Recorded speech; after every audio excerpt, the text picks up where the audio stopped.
মাছটা দেখুন কালারটা কত সুন্দর হয়েছে দেখছেন বন্ধুরা। এবার মাছগুলো এক এক করে আমি দিয়ে দেবো।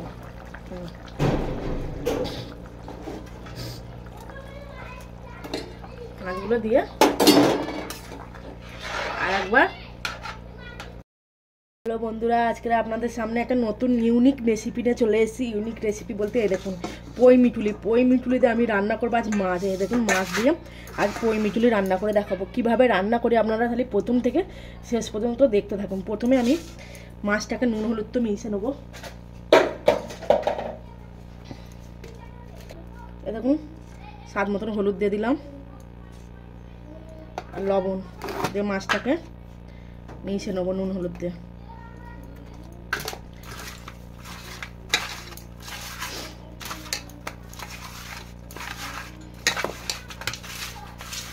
নুন হলুদ মেশানো হয়ে গেছে।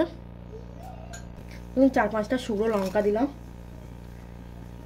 কটা রসুনের কোয়া দিলাম আর একটু আদার কুচি দিয়ে দিলাম। এইটুকু মশলা আমি করে নেবো।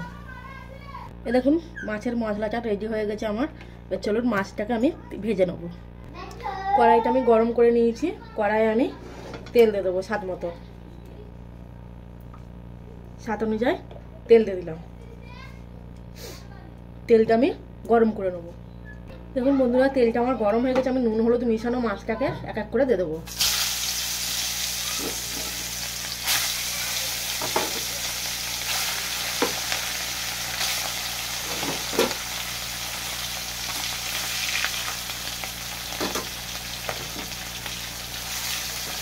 মাছটাকে ভেজে নেবো লালচে লালচে করে।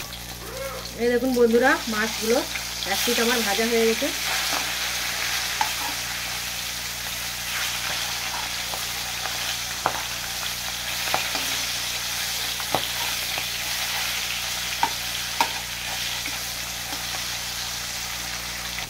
তখন আমার মাছগুলো ভাজা হয়ে গেছে লালচে লালচে করে। মাছগুলো তুলে নেবো।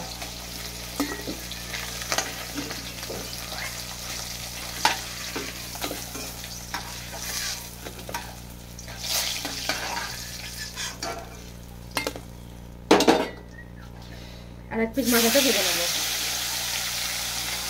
এবং মাছগুলো আমার ভাজা হয়ে গেছে। আমি মাছটাকে তুলে নেবো। আমার মাছগুলো ভাজা হয়ে গেছে। আমি আলুগুলোকে ভেজে নেবো লালচে লালচে করে। তেলেতে আলুগুলো ভেজে নেবো।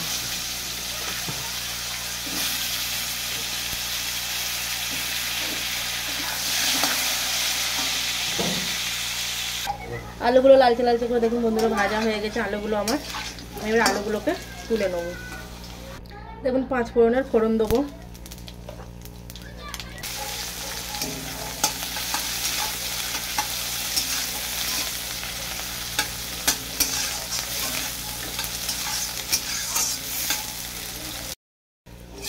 পেঁয়াজটা আমার ভাজা ভাজা হয়ে গেছে।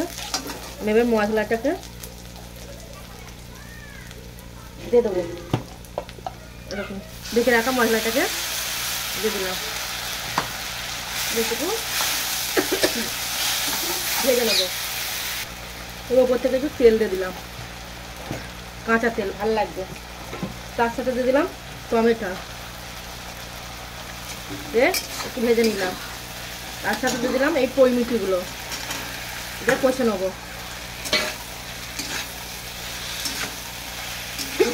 বাপরে হাঁচি হচ্ছে। তখন লবণ দিয়ে দেবো স্বাদ মতন।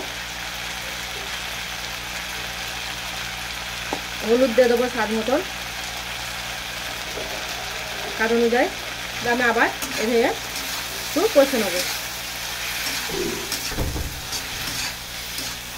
5 মিনিট আমি এইটাকে ঢাকা দেবো। আস্তে আঁচ দিয়ে 5 মিনিট ঢাকাতে রাখবো। চলো 5 মিনিট ঢাকা দিলাম।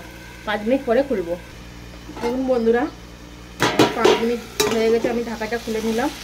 এরকম কেমন হালকা করে সেদ্ধ হয়ে এসছে। দেখুন কি সুন্দর মশলাটাও কষানো হয়ে গেছে।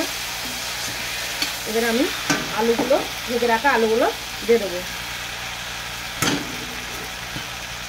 সাথে দেবো জিরে ধনের গোলমরিচের গুঁড়ো।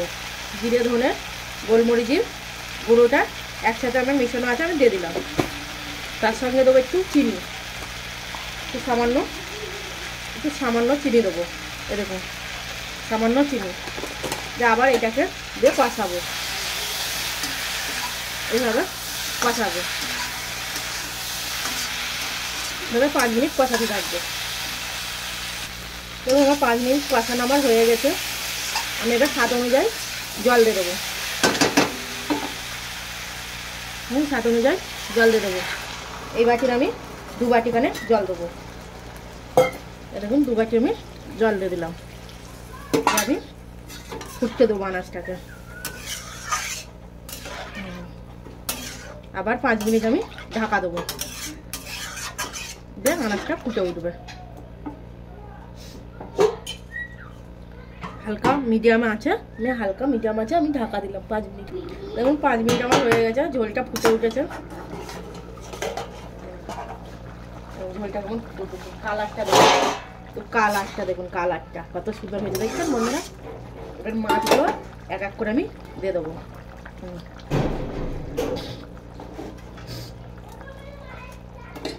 মাছগুলো দিয়ে আর একবার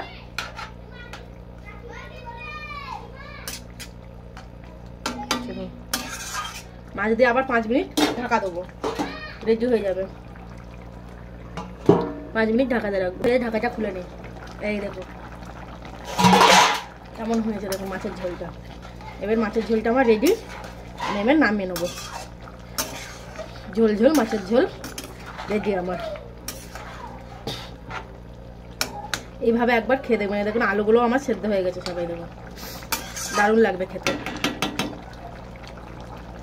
দেখুন বন্ধুরা মাছের ঝোল আমার রেডি, পইমুচি দিয়ে মাছের ঝোল। আপনাদের যদি ভালো লেগে থাকে একটা like, comment, share. Facebook page থেকে দেখলে অবশ্যই সাবস্ক্রাইব করবেন, ফলো করবেন। ইউটিউব চ্যানেল থেকে দেখলে অবশ্যই সাবস্ক্রাইব করবেন।